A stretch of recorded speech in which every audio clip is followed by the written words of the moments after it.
आज पत्रकार वार्ता के लिए आप लोगों ने जो हमें अपना अमूल्य समय दिया है, हमारे वहाँ आने के लिए आप लोगों ने अपने अमूल्य समय में से समय निकाला है, इसके लिए मैं सबसे पहले आप सभी मीडिया कर्मियों को धन्यवाद देता हूँ और पार्टी की तरफ से आप लोगों को साधुवाद देता हूँ, ताकि आज का प्रेस कॉन्फ्रेंस हम लोग कायदे से सुचारू रूप से कर सकें। इसी के साथ आगे की कार्रवाई के लिए मैं आप लोगों से चाहता हूं कि आप लोग अपनी सवालों को पूछें और हमारे जवाब को लें।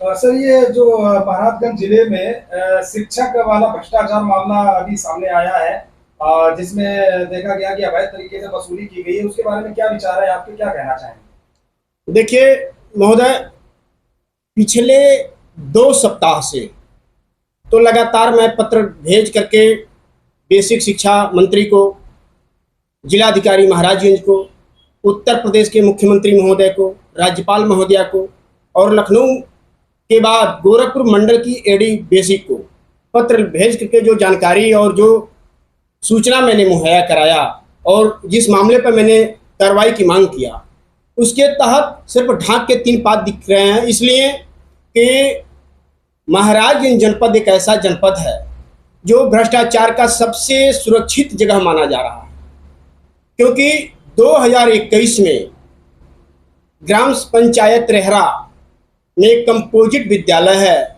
जहां नीरा मिश्रा और शशिबाला नामक अध्यापिका हैं, जो नियुक्ति के बाद से ही विद्यालय नहीं जाती हैं। उनके लिए IGRS के तहत ग्राम प्रधान अनिल पासवान ने सूचना मांगा था। उस पर पूर्व BSA OP यादव ने कार्रवाई करते हुए इन लोगों से आख्या मांगा कि अगर 10 दिन के अंदर आप जवाब नहीं देते हैं तो आपके ऊपर कड़ी कार्रवाई की जाए।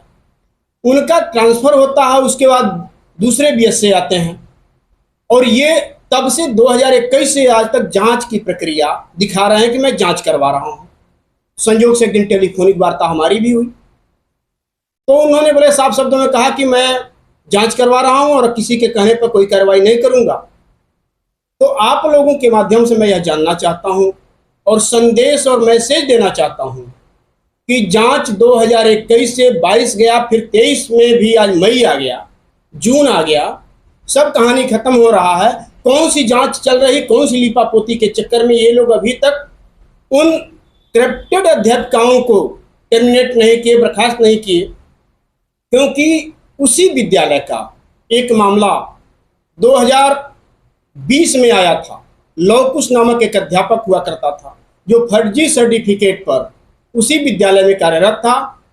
उस पर कार्रवाई करने के लिए जब वार्ता हुई तो लास्ट में उसे सस्पेंड किया गया, जेल भेजा गया, लेकिन रिकवरी नहीं हुई। इसी क्रम में महाराजगंज जनपद में पद को लेकर के बाबुओं में खूब होल चलता है, क्योंकि आपस में धन लोलुपता का लालच उन लोगों को ऐसा आता है कि ऑफिस में ही मारपीट करते हैं। जो आपने पत्र भेजा था उसका क्या जवाब मिला आपको? उसका कोई जवाब नहीं मिला, बल्कि उस पत्र को उजागर करके वहां के कर्मचारी और अधिकारियों से मुझे भयभीत करने के लिए फोन करवाया जा रहा है और मुझे यह आशंका है कि इन अधिकारियों की मिलीभगत से हो सकता है हमारी हत्या भी करवा दी जाए। आपके पास किसका किसका फोन आता है? हमारे पास फोन उसमें भ्रष्टाचार में लिप्त अध्यापिका नीरा मिश्रा का आया, DC निर्माण वीरेंद्र सिंह का आया और एक अननोन नंबर से फोन आ रहा है जिसका समझ में नहीं आ रहा है कि वो कहना क्या चाह रहे हैं, और लगातार दिन से रात तक फोन आते रहता है।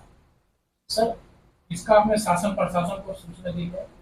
जी, सबको सूचना मैंने दे दिया है और आपको इसी क्रम में मैं बता दूं, BSA जो आशीष सिंह महाराजगंज में है, उनके छत्र छाया में DC निर्माण वीरेंद्र सिंह जी जो हैं, उनके सबसे करीबी एक अध्यापक है राजेश्वर सिंह और दूसरा यशोदानंद भारती।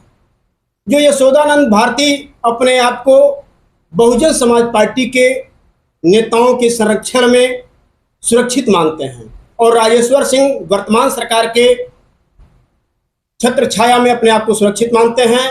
और जो DC वीरेंद्र सिंह हैं, ये कथित सांसद के रिश्तेदार मानते हैं अपने आप को, जो इस समय राज्य मंत्री का दर्जा भी प्राप्त है हमारे वहाँ सांसद। जो लेटर आपने यहाँ से दिया था वहां से कैसे लीक आउट हुआ ये भी आपने बताया था।